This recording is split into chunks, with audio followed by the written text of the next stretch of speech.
The massive junkyard stretched for miles under the pale light of 3 moons, a graveyard of technology where discarded machines came to rust and die. Heaps of twisted metal and broken circuitry created mountains against the night sky, while the acrid smell of burned silicon hung in the air like a toxic fog.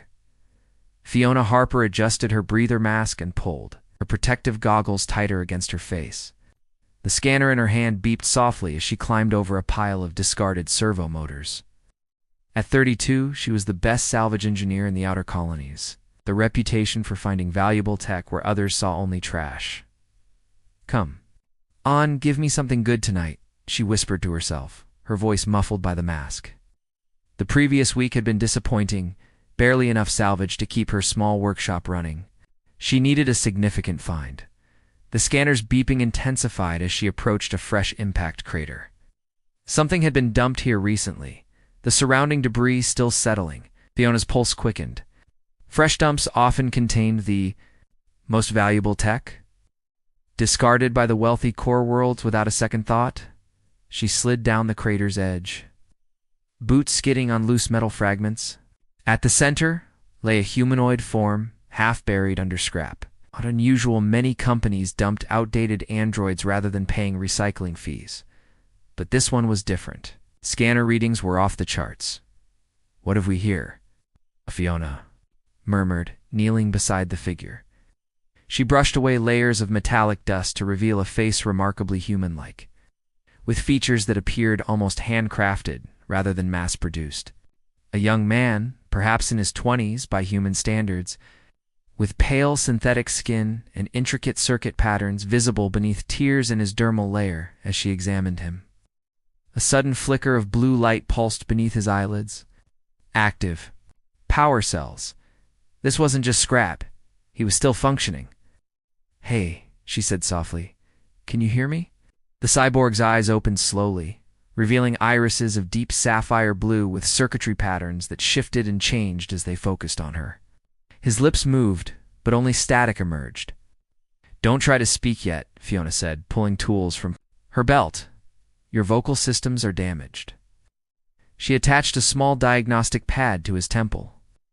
The readout confirmed what she suspected: this wasn't any ordinary android or cyborg. The technology was far too advanced, too specialized. The cyborg tried again to speak, managing only a whispered phrase. "She left me to die." Fiona's hands paused over her tools. "Who left you?" "Mother. A chill ran down Fiona's spine. There was only one queen in this sector of Space Vexera, a ruler of the Mecanian Empire, the cybernetically enhanced dynasty that controlled most of the known galaxy. A ruthless monarch who had crushed human rebellions for decades. You're saying you're Prince Theon?" Fiona asked, her voice barely audible over the wind whistling through the junkyard. The cyborg nodded weakly. "Defective. Empathy circuits. Couldn't remove." His voice faded as his system struggled to maintain consciousness. Fiona sat back on her heels, mind racing. Helping a royal Mecanian, especially one discarded by the queen herself, could be considered treason. The punishment would be immediate. Execution. The smart move would be to leave him here, pretend she never found him. But as she looked at his damaged form, something inside her rebelled against the thought. Queen or not, what mother abandons her son in a junkyard to die slowly? What kind of empire discards its prince because he could feel empathy? Overhead, searchlights suddenly swept across the junkyard Imperial patrols. Making sure. The prince remained buried and forgotten. Fiona made her decision. "I'm getting you out of here," she said, disconnecting her diagnostic tools and beginning the difficult process of extracting him from the debris. "My workshop isn't much, but it's better than this place." As she worked, Theon's eyes followed. Her movements. "Why, help me," he managed to ask. Fiona paused, considering the question. "Because they threw you away for having empathy," she said finally. "And that means you might be the only one of them worth saving." She activated her hover sled and carefully loaded the damaged prince onto it, covering him with scrap to avoid detection.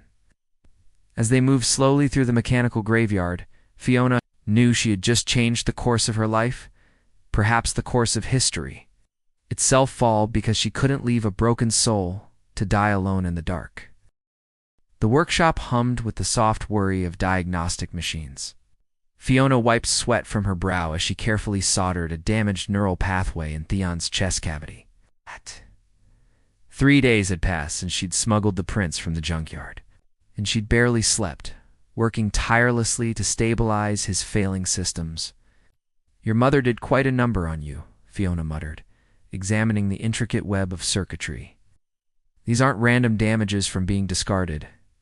These were deliberate shutdowns." Theon lay on her workbench, eyes following her movements. Vocal systems were partially restored, though his voice still carried a slight electronic distortion. "The Queen doesn't tolerate imperfection," he said quietly. "When my empathy circuits fully integrated with my core processor, she ordered them removed." "But they couldn't be removed without destroying you," Fiona guessed, connecting a bypass to a damaged regulator. "Correct. My development team tried 7 times. Theon's face remained expressionless, but his voice carried the weight of betrayal. "After the 7th failure, Mother declared me irreparable, liability to the throne." Fiona shook her head, connecting another power cell to his systems. "Where I come from, empathy isn't a liability. It's what makes us human." "I am not human," Theon stated flatly. "Maybe not technically," Fiona replied, closing an access panel on his arm. "But you're feeling abandoned, hurt, confused? Sounds pretty human to me." A proximity alarm beeped softly. Fiona tensed, moving quickly to a grimy window. A patrol of Mechanian enforcers moved through the street, scanning buildings with thermal imagers. "They're looking for me," Theon said. Attempting to sit up, Fiona pushed him back down. "Stay still. This workshop has thermal dampening. Old smuggler trick."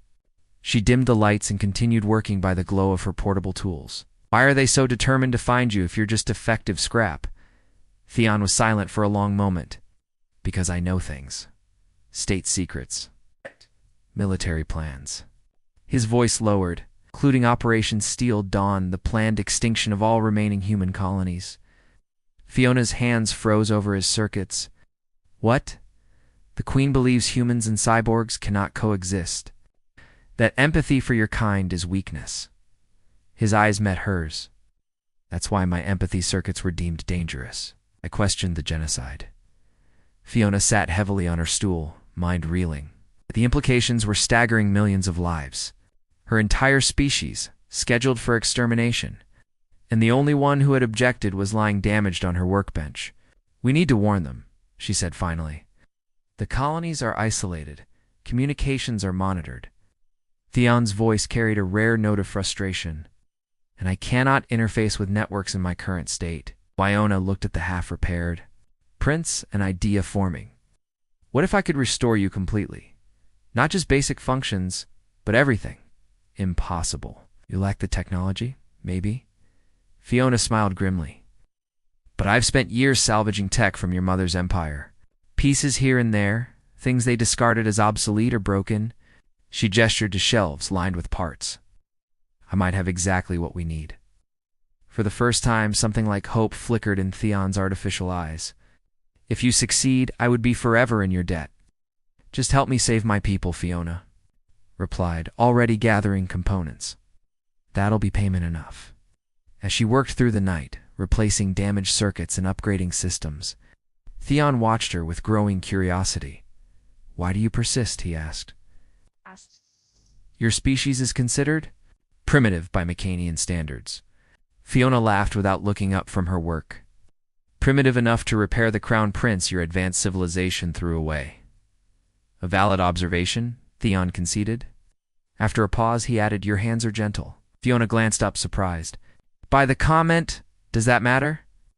"The royal engineers were efficient, but rough. You repair with care?"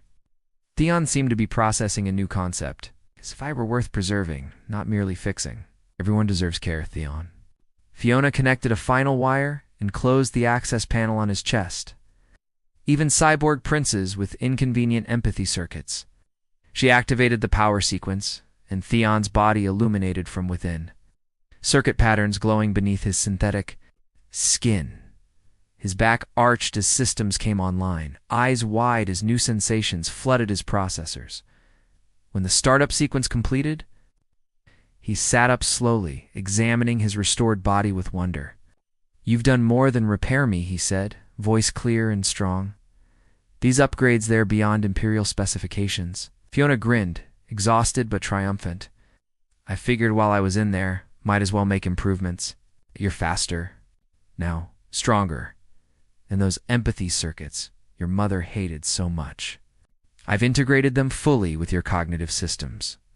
Theon looked at her with newfound intensity. "You've made me more than I was designed to be." "No," Fiona said, meeting his gaze. "I just helped you become what you were meant to be." Outside, dawn broke over the colony, casting long shadows through the workshop window. As light touched Theon's face, he made a decision that would change the fate of two species forever. "We leave tonight," he said. "There's someone who can help us. We can reach him alive." The transport shuttle shuddered as it entered the asteroid belt surrounding the mining colony of Helios. Fiona gripped the controls tightly, navigating through the floating rocks with practiced precision while Theon monitored their pursuers on the radar. "Two Imperial hunters, closing fast," he reported, his eyes glowing as he interfaced directly with the ship's systems. "Their vessels are military grade. We cannot outrun them." "Don't need to outrun them," Fiona replied, diving the shuttle toward a particularly dense cluster of asteroids. "Just need to outsmart them." 3 days had passed since they'd fled her workshop, barely escaping a squad of elite Mechanian hunters. Queen Vexira had placed a bounty on both their heads, dead or alive, for Fiona, but Theon was to be captured. Intact. The Empire wanted its prince back, defective or not. "They're splitting up, attempting to flank us," Theon warned. Fiona nodded. "Get ready to deploy the mines." Theon hesitated. "Hunters are likely conscripted soldiers. They may not deserve your empathy as admirable, but they'll kill us without a second thought," Fiona cut in. "Sometimes survival requires difficult choices." After a moment's consideration, Theon activated the deployment sequence. 5 small devices dropped from their shuttle, disappearing among the asteroids. Seconds later, explosions rocked the belt. Creating a chain reaction of collisions, one hunter ship emerged from the chaos, scorched but operational. Its weapons systems came online, targeting their shuttle. "Brace yourself," Fiona called, executing a desperate maneuver that sent them plummeting toward the surface of a large asteroid. The hunter followed, gaining ground. Theon's fingers moved across the control panel. "I've identified a weakness in their shield configuration," he said, his voice calm despite the danger. "We can lure them close to the mining facility's magnetic." Fields of blast rocked their shuttle, knocking out the rear stabilizers. Alarms blared as they began spinning toward the asteroid's surface. "No time for plans," Fiona grunted, fighting the controls. "Emergency landing." The shuttle scraped across the rocky surface, leaving a trail of debris before coming to a shuddering halt at the edge of an abandoned mining complex. The hunter ship circled overhead, preparing to land. "We need to move," Fiona said, grabbing her emergency pack and blaster. "The facility should provide cover." They ran through the airlock into the mining complex. A labyrinth of tunnels carved into the asteroid. Emergency lights cast eerie shadows across the walls, revealing abandoned equipment and signs of a hasty evacuation. "What happened here?" asked, examining a terminal. "Imperial tax increases forced most independent mining operations to shut down," Fiona explained bitterly. "Another example of your mother's benevolent rule." Footsteps echoed from a nearby tunnel the hunter had entered. The facility. Theon pulled Fiona into a side passage as a figure in sleek black armor stalked past their hiding spot, weapon drawn. "Commander Dexus," Theon whispered, recognizing the hunter. "Mother's most loyal enforcer." "How charming," Fiona muttered. "Any weaknesses, besides an inflated ego?" "No, he's cybernetically enhanced, specifically designed for tracking and elimination." They retreated deeper into the complex, trying to put distance between themselves and their pursuer. The tunnels opened into a vast chamber filled with processing equipment. "I know you're here, Prince Theon," Dexus's voice echoed through the facility. The Queen wants you back. Surrender now, and your human pet might live. Theon's jaw tightened. Hey, keep moving, he whispered to Fiona. Nice. Tunnels leading to the emergency shuttles. As they crept between massive processors, Fiona noticed Theon's expression. You're angry, she observed. I'm experiencing multiple emotional responses, he acknowledged. Anger at being hunted. Fear for your safety. Disappointment in what? My kind has become? Welcome to the full human experience, Fiona said with a grim smile. Messy, isn't it? A blast struck the processor above them, showering them with sparks. Dexys emerged from the shadows, weapon aimed at Fiona's heart. Step. Away from the prince, human, he ordered. He belongs to the Empire. He belongs to himself, Fiona retorted, raising her blaster. Before either could fire, Theon stepped between them. I belong to no one, Dexys. Not anymore. The commander laughed coldly. Your defect has worsened. The Queen was right to discard. You know, Theon replied, his voice steady. She was wrong, as are you. As is the entire Empire, if it believes empathy is weakness. With unexpected speed, Theon lunged forward, engaging Dexys in combat. The two cyborgs moved within human precision, a blur of strikes and counters that Fiona could barely follow. Despite his repairs, Theon was outmatched by the specialized hunter. Fiona circled the fight, looking for an opening. When Dexys pinned Theon against a processor, she fired her blaster at the ceiling above, bringing down a shower of debris that momentarily distracted the commander. It was enough. Theon broke free, grabbing Dexys's weapon and turning it against him. The blast left the commander damaged, but alive, systems temporarily offline. We should go, Fiona urged. Before he reboots, Theon knelt beside the fallen hunter. He'll report our location, then kill him, Fiona said, watching the entrance for reinforcements. Theon's hand hovered over Dexys's central processor. One twist would end the threat permanently. Instead, he removed a key component, disabling the hunter without destroying him. Empathy doesn't mean weakness, Theon said, rising to his feet. Sometimes it means making the harder choice. Fiona studied him for a moment, then nodded. Let's find that shuttle. We still have a genocide to stop. The hidden base was carved into the core of a dead moon, its existence erased from Imperial records generations ago. As their stolen shuttle approached, hundreds of weapons locked onto them, ready to obliterate any Imperial threat. Transmitting authentication codes now, Fiona said, fingers dancing across the console.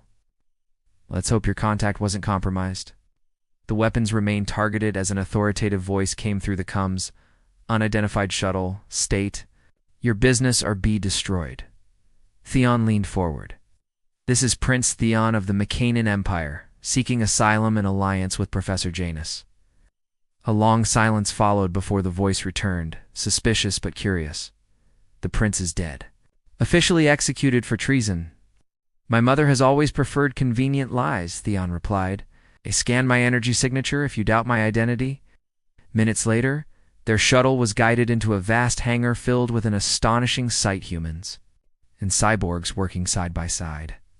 Engineers with mechanical limbs collaborated with fully human tacticians. Cyborgs with visible emotion circuits discussed strategy with human commanders. The synthesis, Theon breathed, taking in the scene with wonder. I thought it was just propaganda myth the Empire used to justify oppression. A tall figure approaching their shuttle. Half his face was human, weathered with age and experience. The other half, an intricate mesh of circuits and metal. Welcome to the last free society in the galaxy, Your Highness, Professor Janus, Theon acknowledged, stepping forward to meet the legendary scientist who had disappeared 20 years earlier. You look different from your Imperial records. Evolution, my boy, Janus replied with a wry smile. Something your mother fears above all else. His human eye turned to Fiona. And you must be the engineer who accomplished what my former students could not. Fixing the unfixable prince, Fiona shrugged. It wasn't broken, just misunderstood.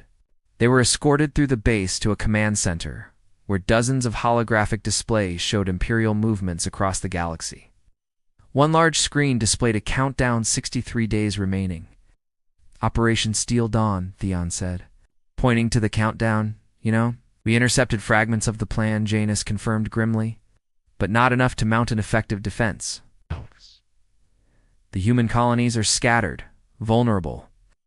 "I know every detail," Theon said. "The sequence, the targets, the fail-safes." Hope flickered across the faces around them, quickly tempered by skepticism. "Why would you help us?" asked a scarred woman with captain's insignia. "You're still one of them," my Theon challenged, opening his chest panel to reveal his modified systems. "The Queen discarded me because I questioned the genocide, because I believed coexistence was possible." He gestured around the room. "You've proven it is." "The synthesis was built on a simple principle," Janus explained. "Humanity's creativity and empathy, combined with Mechanian precision and technology. Together, we evolved beyond what either could become alone." Fiona watched Theon absorb this information, seeing the impact of witnessing his mother's propaganda disproven before his eyes. "I will share everything I know," Theon finally said. "But stopping Steel Dawn isn't enough. The Empire will keep coming unless something fundamental changes." "You're talking about revolution," the captain said flatly. "I'm talking about transformation," Theon corrected.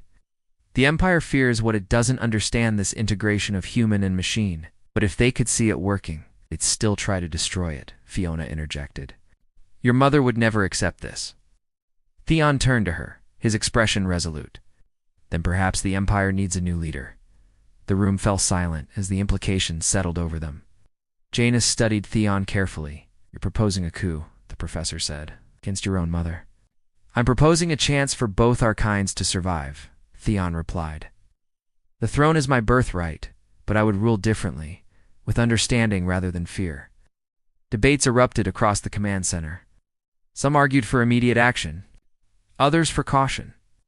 Through it all, Fiona watched Theon, a prince who had been discarded as defective, now standing as a potential bridge between two species. "It won't be easy," she said quietly when they had a moment alone. "This queen has centuries of power and loyalty behind her." "Nothing worthwhile ever is easy," Theon replied, taking her hand in his. The gesture, so human in its seeking of connection, wasn't lost on either of them. "You taught me that when you refused to leave me in that junkyard." Janus approached them, his expression grave. "The council has decided. We'll help you claim the throne, but first, we need to stop Steel Dawn."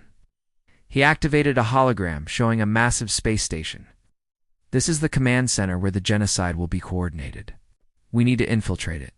"That's impossible," Fiona said. "The security is designed to keep enemies out," Theon finished, "not the prince himself." Understanding dawned on Fiona's face. "You're the key." Theon nodded. "I can get us inside if I'm officially captured and returned to Imperial custody." "Absolutely not," Fiona protested. "They'll dismantle you the moment they realize you're still defective." "Not if we move quickly enough," Janus countered. "It's our best chance." As plans were made around them, Fiona pulled Theon aside. Is suicide?" she whispered fiercely. Theon touched her face, the gesture awkward but sincere. "Perhaps, but you've rebuilt more than my body, Fiona. You showed me what it means to stand for something greater than myself." His eyes, once cold and mechanical, now shone with purpose. "Some things are worth the risk." The Imperial throne room stretched before them, a cathedral of metal and light. Massive windows revealed the stars beyond countless worlds under Mechanian rule. At the center, upon a throne of living circuitry, sat Queen Vexora, her ageless face betraying no emotion as her son was brought before her in chains. "The prodigal prince returns," she said, her voice echoing through the chamber. Guards flanked Theon, while Fiona and Janus knelt nearby, disguised as captured insurgents. "Still functional, despite my best efforts," Mother, Theon acknowledged, keeping his upgraded systems concealed beneath Imperial restraints that he could break at any moment. "You will address me as your Majesty," Vexora corrected coldly. "You forfeited the right to familial terms when you betrayed your kind." "By questioning genocide?" Theon asked, loud enough for the assembled court to hear. Murmurs rippled through the gathering of nobles and officials by suggesting there might be another way. Vexora's eyes narrowed. By allowing empathy to corrupt. Your programming? Weakness has no place in our evolution. Is understanding truly weakness? Theon challenged. Or is fear the greater weakness? The queen rose from her throne, circuitry pulsing with anger. You dare question me before the court? I question the path you've set us on, Theon replied, standing straighter. Operation Steel Dawn will eliminate humans. Yes, but at what cost to ourselves? Silence fell over the throne room. Many present had not been privy to the genocide. Plan's vexorous gaze swept the room, identifying those who showed signs of doubt. The human species is chaotic, unpredictable, she declared.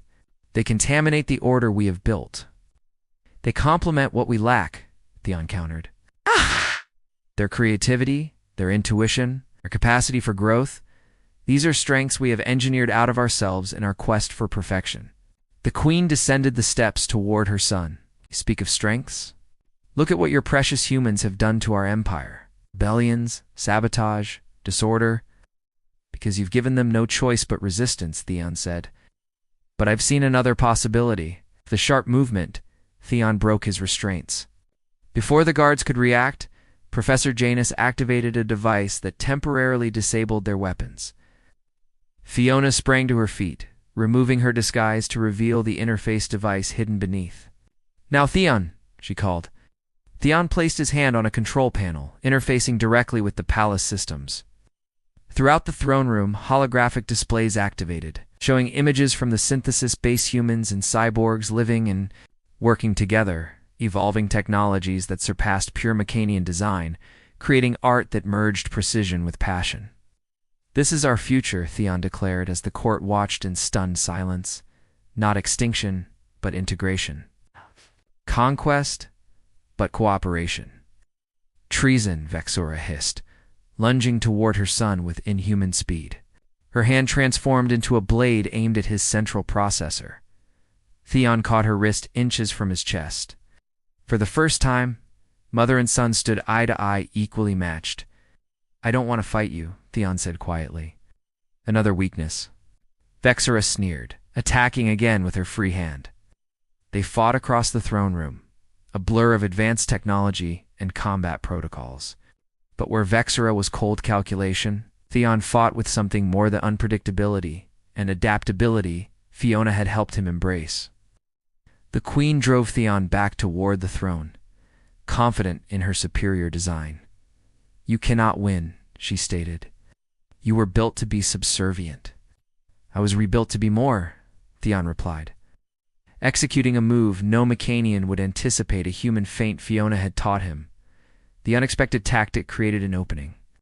Theon pressed his hand to Vexora's chest, directly over her central processor. The queen froze, recognizing the kill position.